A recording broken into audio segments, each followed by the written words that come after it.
To give us her own perspective is former Brookdale student and now graduate student trustee, Hanna Walker. Hello, my name is Hanna Walker and I study political science at Rutgers University. I graduated from Brookdale in the fall of 2019. Coming to Brookdale after high school, I was a bit nervous about the stigma that surrounds community colleges. But once I began my classes, the stigma was completely shattered.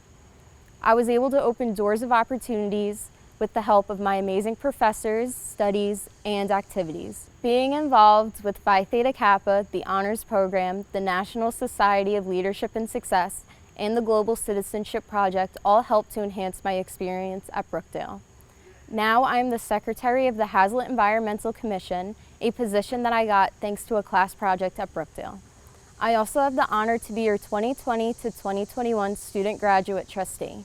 My role is to represent the student voices to the Board of Trustees who make all of the policy decisions at Brookdale. I keep myself in contact with the student body and share their ideas and concerns to the board.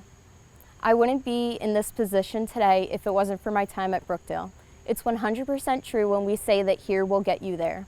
I am who I am today because of Brookdale. Please feel free to email me with any questions or concerns, and welcome to our Jersey Blue family. There you have it. To get to know some of our other academic institutes and services, be sure to check out our other videos. We look forward to seeing you at our virtual open house, where you can speak to our faculty, deans, and other department representatives in a live Q&A. Thanks for watching, and I hope to see you around campus.